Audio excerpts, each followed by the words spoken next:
Good morning all of you. कैसे हैं आप सभी लोग? भाई उम्मीद है बेहतर होंगे और बेहतरीन तरीके से आप अपनी तैयारी को कर रहे होंगे। ये वीडियो मैं लेकर के आया हूं उन बच्चों के लिए जो नई तैयारी अभी स्टार्ट करना चाहते हैं एसएससी जीडी की या फिर किसी यूपी पुलिस की हो गई। जो नए बच्चे जो 10th 12th करके बैठे हैं और वो चाहते हैं कि हम आगे तैयारी करें, तो इसके लिए ये बेहतरीन वीडियो होने वाला है। आपको एंड तक बने रहना है और हम डिस्कस करेंगे कि हमें कैसे तैयारी करनी चाहिए और आगे कैसे और कैसे टाइम देना चाहिए।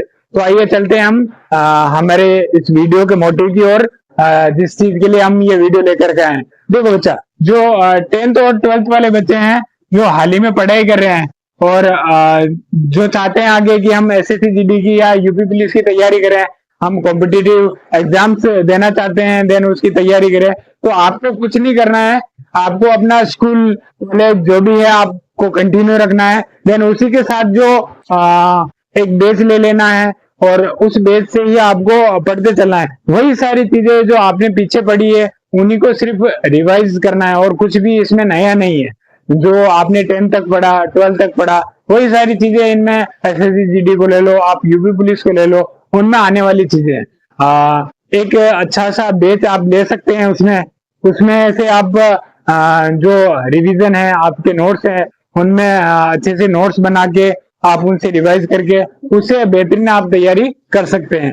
हाल ही में मतलब जो कॉम्पिटिटिव एग्जाम हुए हैं उनमें कुछ नए बच्चे हैं, कुछ पुराने बच्चे हैं, लेकिन जो नए बच्चे हैं उनका क्रेज ज्यादा रहता है क्योंकि नया नया एग्जाम होता है, नया नया जुनून होता है। लेकिन आपको जिस प्रकार से अभी एग्जाम हो रहे हैं, जैसे वैकेंसीज आ रही हैं, उस हिसाब से जो अपने कंपटीशन है वो हाई लेवल तक है, बहुत ही ऊंचा है। लेकिन आप रेगुलरली इस चीज को कर रहे हैं तो आपके लिए ये बेहतर होने वाला है। आपके लिए ये कोई बड़ी बात नहीं है क्योंकि आप उस चीज को तैयारी को करते आ रहे हैं और चली आ रही है।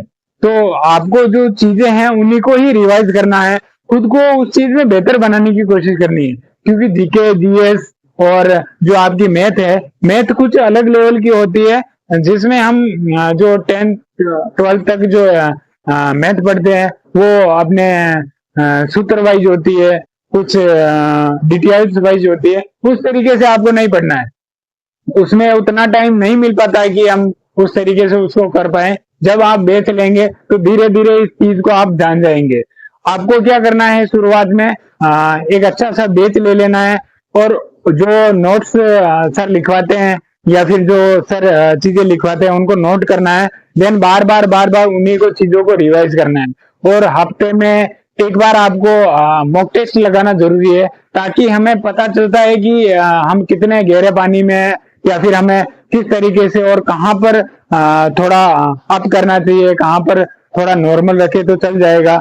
ऐसे सब्जेक्ट जहाँ पर हमको लगता है कि हम इसमें बेहतर हैं उनको थोड़ा डाउन रख सकते हैं, लेकिन जहां पर हमें लगता है कि हम इसमें बहुत डाउन है उनको थोड़ा अप करने की जरूरत पड़ती है। तो इस प्रकार से जो गाइडेंस जो सर एक इसमें दे सकते हैं बैच में, वो गाइडेंस आपको सेल्फ स्टडी करके या फिर आप खुद सेल्फ करके नहीं कर पाओगे। अगर आपको कम समय में कुछ बेहतर करना चाहते हो या फिर कम समय में आप कॉम्पिटिटिव एग्जाम में सक्सेस होना चाहते हो और सेलेक्ट होना चाहते हो तो आपको बेस लेने की जरूरत पड़ती ही है। कहीं ना कहीं मेरे कहने का मोटिव ये नहीं कि आप मुझसे लो, आपको जहां पर बेहतर लगता है वहां से आप तैयारी कर सकते हैं।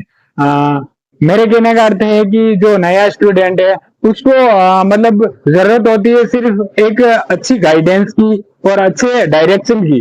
तो वो डायरेक्शन आपको जो मिलता है वो सिर्फ एक बेस से ही मिल सकता है, क्योंकि वहां पर सर हर चीज आपको क्लियरली समझा रहे होते हैं और देन आप उस चीज को एब्जॉर्व कर पाते हैं। और रही बात तैयारी की तो कहीं अलग अलग पर्सन का अलग अलग लेवल का माइंडसेट होता है, तो डिपेंड करता है कि आपका माइंडसेट कैसे है, आपके रीजन कैसे हैं और आप किस चीज के लिए उस तैयारी को कर रहे हैं। मैं शुरू से कहता आया हूं और अभी भी कहता हूं कि बच्चे जब आप तैयारी कर रहे हो तो अपने रीजन को क्लियर रखो, अपने विजन को क्लियर रखो और क्लियर रखो उस चीज को कि किस चीज के लिए आप तैयारी कर रहे हो। क्योंकि कभी कभी बीच में हम होता है ऐसा होता है कि हम लूज पड़ जाते हैं।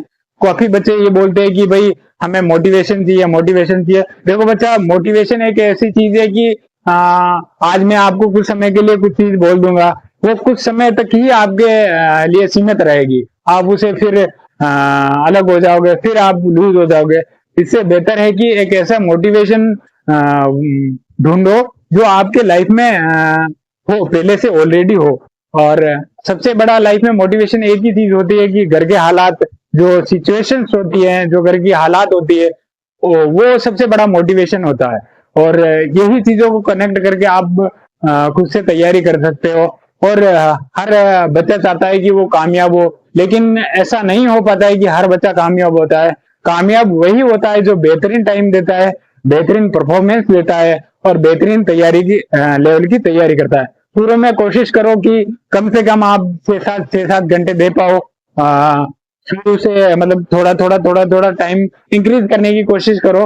और मैं शुरू से कहता आया हूँ और अभी भी कहता हूँ कि बच्चा, जब भी आप कॉम्पिटिटिव एग्जाम की तैयारी कर रहे हो, या फिर किसी भी चीज की हो, या फिर आप स्टूडेंट हो, या फिर आप नॉर्मल लाइफ में भी हो, आप जैसे हो, योगा करना बहुत जरूरी है। क्योंकि योगा का माइंडसेट से कनेक्शन बहुत मतलब डीपली है। क्योंकि इसमें माइंडसेट का सेट रहना बहुत जरूरी होता है।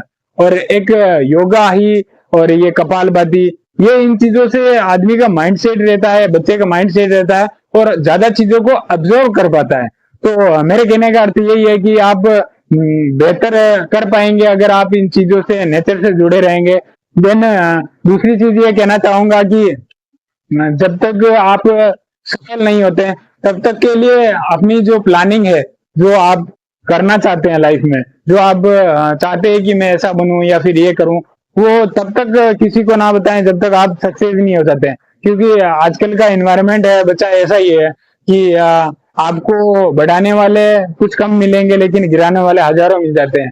तो मेरे कहने का अर्थ यही है कि बच्चा, जब तक आप कामयाब नहीं हो जाते, तब तक अपने प्लान को सीक्रेट रखो, किसी को पता ना हो, अपने फैमिली तक सीमित रखो उसको। कोशिश करो कि वो बाहर ना निकले और लोगों तक है ना पहुंचे। तो आज का वीडियो मैं यहीं तक एंड करता हूँ और उम्मीद करता हूँ कि जो चीज मैं समझाना चाह रहा था आप समझ पाए होंगे और उसको कनेक्ट कर पाए होंगे।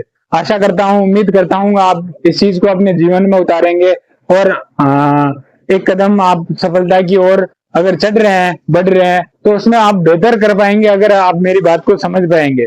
तो इस चीज को लेकर के हम आज इस वीडियो को यहीं एंड करते हैं।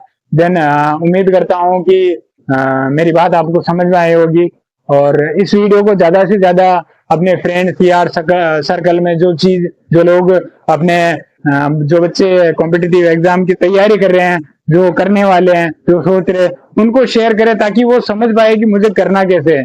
क्योंकि आजकल समय इतना नहीं होता है बच्चे के पास कि वो इतना समय दे पाए। तो कम टाइम में अगर आपको अगर कामयाब होना है और अगर आपको जॉब लगनी है या फिर सरकारी नौकरी लगनी है, तो आपको बेहतर कम समय में कुछ बेहतर करने की जरूरत पड़ती है और उसके लिए बेहतरीन गाइडेंस होना बहुत जरूरी है। तो मेरे कहने का अर्थ यही है कि अगर आप खुद को सही दिशा दे पाए तो आप बेहतर कर पाएंगे।